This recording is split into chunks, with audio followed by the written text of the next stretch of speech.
Hi guys, welcome to Cherry explains. तो दीमत ना कमाल से पूछती है कि मरजान कहाँ पे है। तो वो बोलता है कि दीमत वो तो चली गई। वो बोलती है कहाँ पे। वो बोलता है कि तुम्हारे भाई के साथ, और पीछे उनके आतिश गया। तो वो बोलता है कि तुम्हारा भाई ऐसे क्यों करता है, हाँ उसको ऐसे प्रॉब्लम्स क्रिएट करने में अच्छा लगता है क्या। वो बोलती है कि मेरे भाई ने कुछ नहीं किया, ठीक है ना।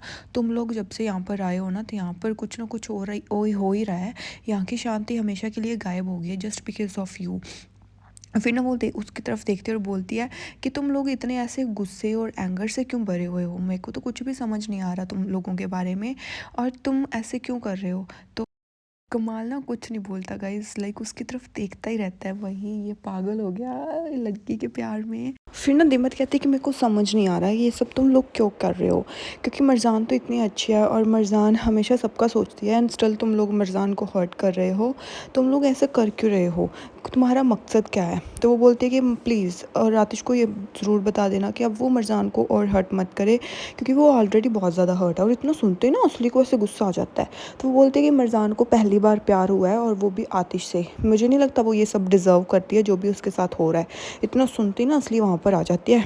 तो फिर वो आकर दीमत को बोलती है कि तुम यहाँ पर क्या कर रहे हो, हाँ, और वैसे भी ये तुम्हारा कोई बिज़नेस नहीं है जिस चीज़ में तुम अपना नाक घसूड़ रही हो, और इसमें तुम्हें अपना नाक घसोड़ने की ज़रूरत नहीं है। तो दीमत कहती है कि तुम्हें क्या चाहिए, हाँ तुम्हारी क्या प्रॉब्लम है। वो बोलती है कि वैसे भी तुम ये चाहती हो क्या ये सब लोग एक दूसरे को मार डालें, ये चाहती हो क्या। तो असली ना स्माइल करने लगती है। तो वो और कुछ बोलने लगती है, तभी आ जाता है कमाल बीच में और बोलता है कि असली इसको कुछ मत बोलो।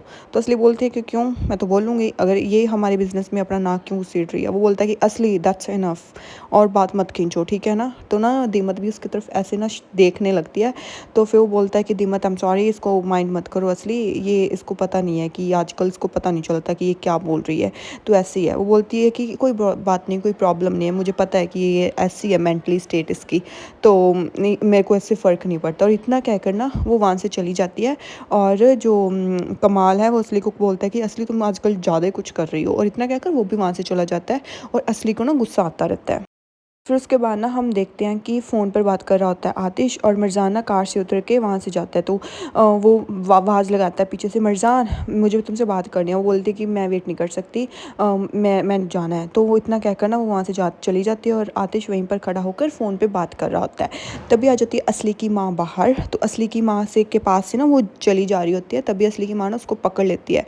वो बोलती है कि मैंने आपको कहा ना कि मेरे को टच मत कीजिए, मैंने आपसे कितनी बार कहा कि वो कभी मत टच करो। वो बोलती है कि तुम वेट करो, हाँ तुम्हारे साथ अब होता क्या है। वो बोलती कि मैं तुम लोगों के से थक चुकी हूँ, आप लोग ऐसे क्या कर रहे हो। वो बोलती कि कौन सा झूठ बोला है हमने, वैसे भी हमने तो सही बोला है ना कि तुम्हारे फादर ने इलुल को मारा है, और इसमें तुम हमने क्या गलत बोला है। और स्टिल तुम आतिश के आसपास ऐसे फिर रही हो आराम से, तुम्हें शर्म नहीं आती बिल्कुल भी, ऐसे कि तुम्हारे पापा ने उसकी बहन के साथ क्या कुछ किया और उसके साथ क्या कुछ किया। तुम्हें तो उससे माफ़ी मांगनी चाहिए घुटनों पर बैठ कर। स्टिल तुम आतिश के आसपास फिर रही हो, और तुम्हें तो आतिश को छोड़कर यहाँ से चला जाना चाहिए। तभी ना आतिश ये सब देख लेता है, और वो भाग कर ना मिर्जान को बचाने के लिए आता है, और ना बीच में आकर खड़ा हो जाता है और अपनी माँ को ना ऐसे धमकी देता है कि ऐसा आगे से करने की हिम्मत भी मत करना। वो बोलती है कि आतिश मुझे छोड़ो। वो बोलता है कि नहीं, मैंने आपको कितनी बार कहा है कि आपको मिर्जान को नहीं टच करना है, और मैं कितनी बार आपको बोलूँ, हाँ। तो ना वो ऐसे देखने लगती है शॉकिंगली आतिश का ये रूप। फिर वो फिर से बोलता है कि मैंने आपसे कहा ना। फिर वो मिर्जान के पास जाता है, फिर बोलता है कि तुम ठीक हो ना, तुम्हें कुछ हुआ तो नहीं, तुम्हें ज़्यादा चोट तो नहीं लगी। वो बोलती है कि नहीं। फिर ना वो वहाँ से चली जाती है। फिर ना वो बोलता है कि माँ मैंने ऑलरेडी आपको बताया है कि मिर्जान मेरी वाइफ़ है, और आपको वो रेड लाइन क्रॉस नहीं करनी है, और आपको और कुछ बोलने की अब ज़रूरत नहीं है, ठीक है ना। वैसे भी अब मैं अपने अपना जो ट्रस्ट है वो मैं आपसे खो चुका हूँ, और अब मैं नहीं चाहता कि जो रिस्पेक्ट मैं आपकी करता हूँ वो भी मैं आप खो दूँ। So you need to stop now, बहुत हो गया। और इतना कहकर ना वो भी वहाँ से चला जाता है, और उसकी माँ वहाँ पर खड़ी उसे ऐसे देखती रहती है। फिर ना हमें दिखाया जाता है आतिश और मिर्जान ना खड़े होते हैं, और आतिश मिर्जान की तरफ ऐसे देख रहा होता है। तो आतिश ना फिर उसकी तरफ देखता रहता है और बोलता है कि आई एम सॉरी जो भी तुम्हारे साथ माँ ने किया, मुझे लगता है कि लाइक ये अच्छा नहीं हुआ, और जो बीच पर हुआ वो भी नॉर्मल नहीं था। वो बोलती कि ओह, तो वैसे भी हम नॉर्मल वैसे भी एक्सपीरियंस कुछ कर ही नहीं रहे हैं ना, तो तुम्हें नॉर्मल लगेगा भी क्यों ये। फिर बोलती है कि वैसे भी लॉन्ग टाइम हो गया कि हमने एक्सपीरियंस किया ही नहीं कुछ ऐसा नॉर्मल, तो अब नॉर्मल लगा कर करना भी क्या है। फिर उसके बाद ना आतिश चुप हो जाता है, आतिश कुछ नहीं बोलता। फिर वो बोलती है कि वैसे भी तुम सब लोग मुझे पागल कर रहे हो, तुम सब लोगों को कोई प्रॉब्लम होती रहती है मुझसे, पता नहीं तुम लोगों को क्या प्रॉब्लम है मुझसे। फिर वो बोलता है कि मुझे पता है कि माँ हमेशा तुम्हारे साथ कभी कभी ऐसे क्रूअल हो जाती है। वो बोलती है कि ओह, तो कभी कभी तुम पागल हो, कभी कभी। वो बोलता है कि अब ऐसा कुछ नहीं होगा जब तक मैं तुम्हारे साथ हूँ। तो वो बोलते है कि तुम मेरे साथ हो ही नहीं, और अपने आप को बुद्धू मत बनाओ आतिश। तुम्हें भी पता है कि तुमने हमारे प्यार को ये बोला कि मिस्टेक है, फिर उसके बाद तुम नज़ीर से जेलस हो गए, फिर उसके बाद तुम मुज्जम हनीम को ऐसे रोकने आ गए। क्यों, ये सब तुम क्यों कर रहे हो? हाँ, तो ना उसकी आंखों में से आंसू निकल आते हैं। तो आतिश ने जल्दी से उसके आंखों में से ना आंसू पोंछने लगता है। फिर वो बोलते कि मुझे पता है कि तुम मुझसे प्यार करते हो, and I also love you too. तो फिर वो बोलते कि कोई भी हमें अलग नहीं कर सकता आतिश, एंड तुम मेरे दिल के पास रहोगे, और मैं तुम्हारे दिल में से कभी नहीं निकल पाऊँगी, और तुम मेरे दिल में से कभी नहीं निकल पाओगे। फिर ना आतिश उसको ऐसे हग कर लेता है। फिर मरजान भी उसको ऐसे अपना हेड उसके साथ जोड़ लेती है, और पीछे से ना असली उन सबको ये सब करते हुए ना देख लेती है। और आतिश के आंखों में से भी ना पानी आ जाता है। यार मेरे को लगता है ना ये इलुल की वजह से मजबूर हो गया बेचारा, शायद तभी इसलिए ये सब कर रहा है। फिर जैसे मरजान घर के अंदर आती है ना, तो फिर ना जो असली है ना वो मरजान को बोलती है कि तुम आतिश के पास क्या कर रही थी? हाँ, तुम ऐसे आतिश के पास आसपास क्या करती रहती हो? तुम्हें शर्म नहीं आती? हमेशा उसके आसपास बिकती रहती हो, वो ऑलरेडी तुमसे ब्रेकअप कर चुका है, फिर स्टिल तुम्हें उसके पास जाने की क्या ज़रूरत है?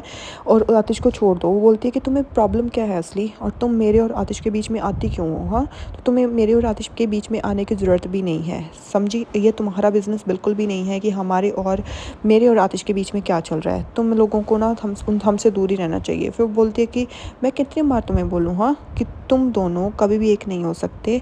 आतिश और तुम अलग हो चुके हो। वो बोलती है कि मैं और आतिश कभी भी अलग नहीं होंगे, और हमारे दिल कभी भी अलग नहीं होंगे, और उसके दिल के अंदर जो अब ये तूफ़ान चल रहा है, उसके बाद जैसे वो शांत होगा उसके बाद वो नॉर्मल हो जाएगा। वो बोलती है कि ऐसा कभी नहीं होगा। मरजान कहती है कि ऐसा होगा, because we do love each other. हम लोग एक दूसरे को बहुत प्यार करते हैं। इतना कहते ही ना मरजान अंदर आ जाती है, और असली को ना गुस्सा आ जाता है। असली मरजान के पीछे ही आ जाती है वहाँ पर। फिर ना असली उसको बोलती है कि तुम्हें ना हमारी ज़िंदगियों से ना बाहर निकल जाना चाहिए। तुम्हें शर्म नहीं आती? तुम हमारी ज़िंदगी में ऐसे सांप बन के बैठी हो, और तुम्हें क्या लगता है कि आतिश तुम्हें माफ़ कर देगा, और तुम्हें क्या लगता है कि आतिश सब कुछ भूल जाएगा? पर नहीं, आतिश कभी ऐसा भूलने का नहीं। तो मरजाना उसका हाथ पकड़ती है और बोलती है कि यहाँ से निकल जाओ, गेट आउट फ्रॉम हियर। वो बोलती है कि नहीं, मैं यहाँ से बाहर नहीं निकलूँगी जब तक तो मैं तुम्हें सच नहीं बताऊँगी। और चलो सच बता ही देती हूँ, वही लैंग्वेज बोलूँगी जिस लैंग्वेज को तुम समझती हो। तभी ना वहाँ पर आतिश आ जाता है, और आतिश ये सब देखकर ना ऐसे शॉक हो जाता है। उसको लगता है ना असली ने सब कुछ बता दिया।